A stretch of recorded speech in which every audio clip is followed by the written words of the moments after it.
Hey guys, Desolator Magic here, and Wizards came out with a very unfortunate announcement, and this actually has hard facts and numbers in it, which I don't know if I've ever seen that. So this is really quite bad. You read the title, but yeah, they slipped in this article yesterday on one of their little side websites so that the minimal amount of people would see it. This is not the kind of thing you parade around as a big happy announcement on your biggest website. So let's just jump into it. It's a pretty short read. Over the past year, the cost of goods, transportation, and manufacturing have increased significantly and steadily for just about everyone across nearly every industry. Now wait a minute, guys, maybe one of you could refresh my memory. I seem to have forgotten. Which political party is entirely and solely responsible for that? What's that thing that happens when you just print money to fund your completely out of control budget? There's like a term for that, right? Anyway, for Wizards of the Coast, this means we're going to stop plugging lefty politicians. Just kidding, that's not what it says. That means we've seen a large spike in the overall costs to produce Magic the Gathering. As such, we will be increasing prices by around 11%, allowing for regional variation on select products in our lineup starting in September. So 11%, but inflation's up like what? Somewhere between 8.5 and 9.2 in the US? So you can just call this keeping up, but Wizards made record profits the last 3 years. In fact, I think it wasn't it 3 or 4 years ago? It was $500 million and now it's $2 billion. It either doubled or quadrupled or something. And it's all just, we're going to directly compete with stores on Amazon and get, $80 a box instead of 50 at the distributor level, which also is like angering distributors and stores. But boy, is that a way to make some, short-term money. But boy, if that old CEO that just got promoted to head of Hasbro, if he calls that innovative and a good strategy, fire him on the spot. So yes, they're in the middle of increased costs and production and inflation. They're increasing their prices above inflation. That's right, like in the middle of, oh no, we have to raise our prices along with everyone else because inflation, like if we don't raise our price, we've effectively cut the price. So in addition to just keeping up, they're also going for a price raise in the middle of it. This is like 3% above inflation almost. You have to be kidding me. And if you're about to say, but the price on this, that, and the other thing and whatever hasn't really gone up for like 10 years. Nah, it went up after they killed MSRPs. Trust me. When they did the whole shuffle, kicked out ACD distribution, don't even get me started on that story. They effectively raised the price. In fact, they raised the prices before that. You just didn't hear about it. So if you're about to say, it's overdue, it's just an adjustment. No, they're making record profits. So imagine this. You're sitting in like a Wizards of the Coast meeting, and they say, what can we do to get people back to playing, standard, buying standard sets, because that's where the money is, getting people interested in the game, driving up the active user count, not just making money, but doing all the things I just said that are actually useful and durable in the long term. And somebody raises their hand and says, raise the prices. That'll get more people into standard. Raise the prices 11% across the board. No, I don't think raising prices gets you more customers. That's really not how supply and demand or anything vaguely related to that works. Terrible timing. I'm sure they're about to give excuses. I actually haven't personally read the rest of this, but you know what? Let's jump back into it. We've worked hard to keep draft boosters and later set boosters and collector's boosters at a relatively consistent price across our Premier sets. Now, Premier is standard. It's like the opposite of Premier. It's like the, most low-level mundane set, or at least that's what it used to be. But Premier is like core. It's not side stuff. It's not reprints. It's, So they say the 4 major yearly releases, somebody please tell them last year was 5, that affect the standard format for as long as we were able. Oh, that was the second half of that sentence. They wrote that weird. However, the price to produce Magic the Gathering has increased significantly. Well, then maybe you morons shouldn't have voted for Biden, whoever's really running the country in his stead, since he doesn't know what planet he's on. So they say we've especially seen an uptick in the cost to produce, manufacture, and ship Magic the Gathering around the world in the past year. Yeah, it's really, really, really heavy. And then international shipping still isn't like 100% of what it was in like 2017. And then fuel went up because on top of bad economic policy and inflation, we've also got, the war, but also a bunch of way too early irresponsible on purpose because that's the plan, green programs. And limits on domestic production.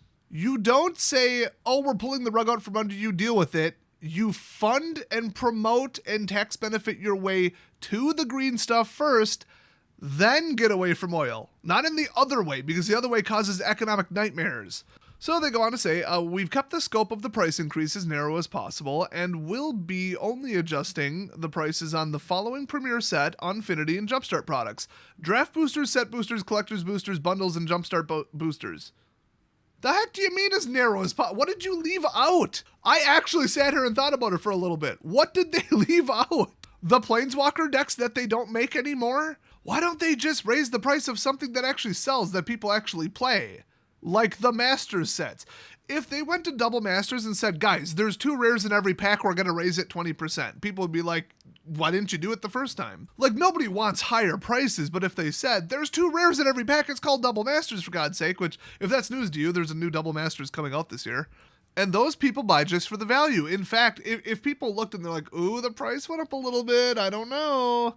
And then the expected value numbers came out because they put a good enough gap between spoiler season and release. And people were like, $890 box EV expected value. Okay, yeah, I'll pay an extra $30 for that. I've never confirmed this, but I've heard rumors and I've had suspicions and math estimates in my own head that their master sets sell more than their standard sets. Like 1-to-1, not like per year, but they make more gross revenues on those because of the sheer value than they do on an individual standard set. So if they wanted to go hit something up for money, that would be the way to do it. In fact, they're losing so many people in standard, and then they lost people from standard just because of, COVID and closures, lockdowns, F&M being canceled, that kind of stuff.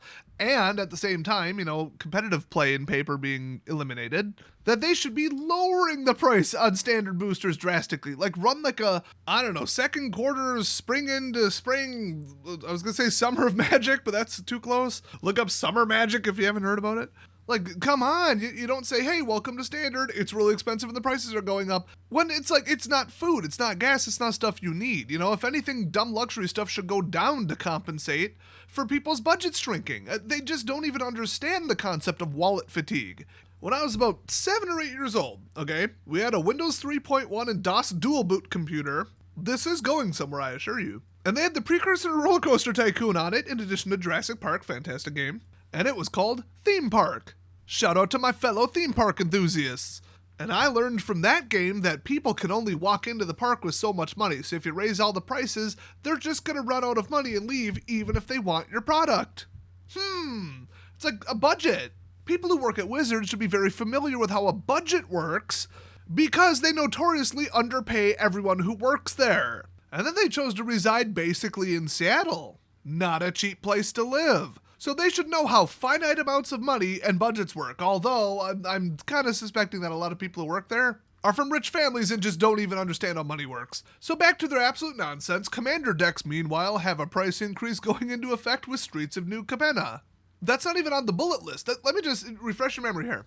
We've kept the scope of the price increase as narrow as possible and will only be adjusting the prices on the following Premier Set, Unfinity, and Jumpstart products. Draft boosters, set boosters, collector's boosters, bundles, Jumpstart boosters. Next paragraph.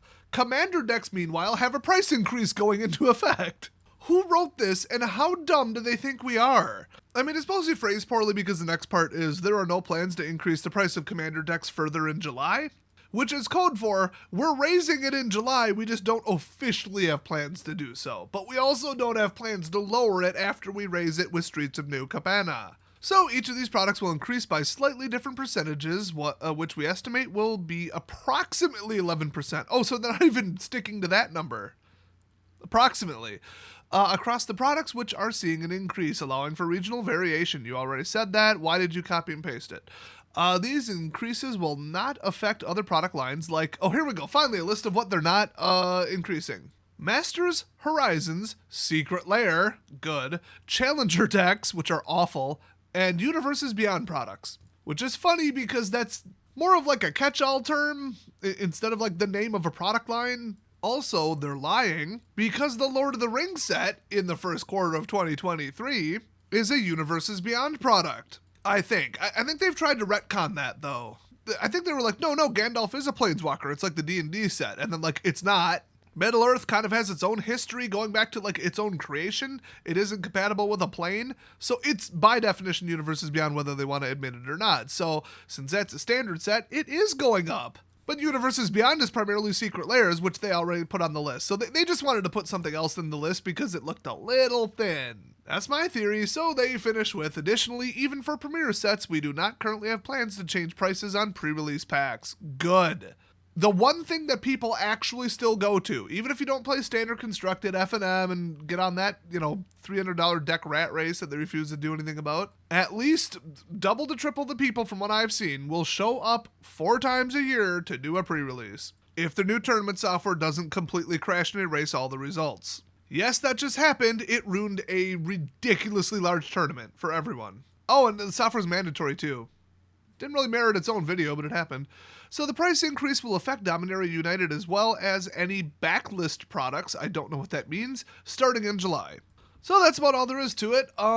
Things are going up by about 11%, but not necessarily 11%. And they're touching, I don't know, 3/4 of the products that go out or something, depending upon how you measure it. If you measure it by card volume or print volume, it's probably 95%. But they literally said Masters won't go up, so okay, because that's like a moneymaker for people if they do it intelligently enough, but that just usually means there's not enough to go around. And the fact that they're not raising the price on that, the most justifiable thing to do, makes me think that they already know the lineup and the value is really weak. I mean, what other explanation could there be? So that worries me, but anyway, in the meantime, wish I had better news, but well, if I were you, I would hoard money like crazy or property, something semi-liquid, because this ain't the end of it. That November election is a long way off, so thanks for watching, everybody, and I'll see you guys next time.